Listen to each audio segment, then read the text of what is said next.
سرکار السلام علیکم. سرکار آپ خواہ مخواہ اہل سنت کو، اہلیان بگن کو، اہلیان لور کرم کو دہشت گردی کی طرف دھکیل رہے ہو. خواہ مخواہ آپ یہ کر رہے ہو اور خواہ مخواہ ان لوگوں کو آپ مجبور کرتے ہو کہ وہ مزید نقل مکانی کرے اور مزید متاثرین بن جائے. خدا را آپ تھوڑا بہت انصاف بھی کیا کرو. اگر آپ لوگ مقبل کنوائی میں ملوث 62 افراد کو گرفتار کرتے تو آج بگن پر لشکر کشی نہ ہوتا. لیکن یہ آپ لوگوں کی کمزوری ہے کہ آپ لوگوں نے ان لوگوں کو گرفتار نہیں کیا، تاحال ایک بندی کو بھی گرفتار نہیں کیا.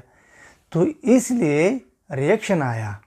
اگر آپ لوگ حکومت اور آپ ان کو گرفتار کرتے تو اچت میں اس کا ریئیکشن نہ آتا. ریئیکشن آ گیا تو اس ریئیکشن کے بدلے دوبارہ ریئیکشن آ گیا کہ شیعہ اور زینبون نے بگن پر حملہ کیا، لشکر کشی کی. آپ لوگوں نے خود دیکھا کہ بہت بڑا نقصان ہو گیا، جانی اور مالی. بگن بازار کو جلایا گیا، مساجد، گھروں، دکانوں، مارکیٹوں کو جلایا گیا. لیکن آپ لوگوں نے پھر بھی کارروائی نہیں کی، پھر بھی کسی کو گرفتار نہ کیا. اور ابھی تقریباً 1 مہینے سے یہی مطالبہ ہو رہا ہے کہ جو دہشت گرد ہیں ان کے خلاف کارروائی کرے، جن کے پاس اسلحہ ہے اس کے خلاف کارروائی کرے. لیکن آپ لوگ جرگے پہ جرگہ کر رہے ہو. اس میں جرگے کی کیا ضرورت ہے؟ کوئی ضرورت نہیں ہے. جو اہل سنت کے مطالبات ہے وہ آپ لوگ نہیں سن رہے ہو کہ وہ لوگ کیا مانگ رہے ہیں. اور ابھی جو حالات ہے، ابھی جو سچویشن ہے جو میں دیکھ رہا ہوں وہ بہت نازک ہے. اگر آپ لوگوں نے یہی پلان بنایا ہے کہ لور کرم بگن میں آپریشن ہوگا، فوجی آپریشن ہوگا، تو پھر آپ لوگ ڈائریکٹ آپریشن کر لے.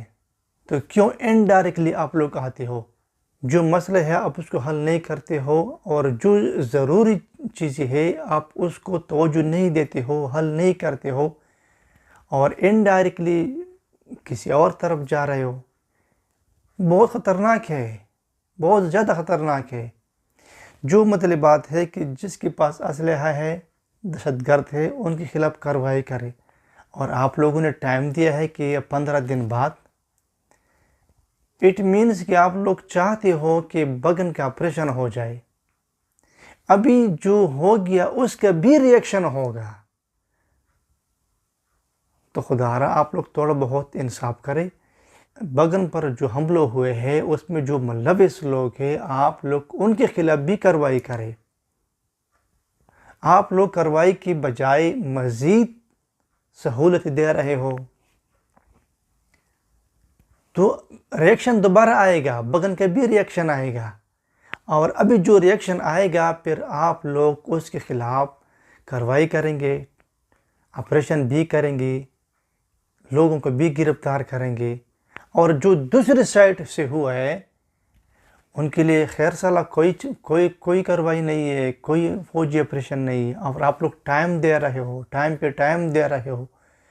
یہ تو آپ ڈائریکٹلی ظلم کر رہے ہو. آپ لوگ ڈائریکٹلی ایک فریق پر ظلم کر رہے ہو. آپ لوگ ڈائریکٹلی ایک فریق کو مزید نقل مکانی پر مجبور کر رہے ہو. آپ لوگ ڈائریکٹلی ایک فریق کو مزید مشکل میں دھکیل رہے ہو.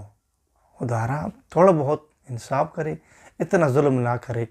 اہل سنت کو بھی چاہیے کہ وہ تھوڑا بہت اتحاد دکھائے کہ مزید آپ لوگ اس طرح مسئلوں سے بچ جائے.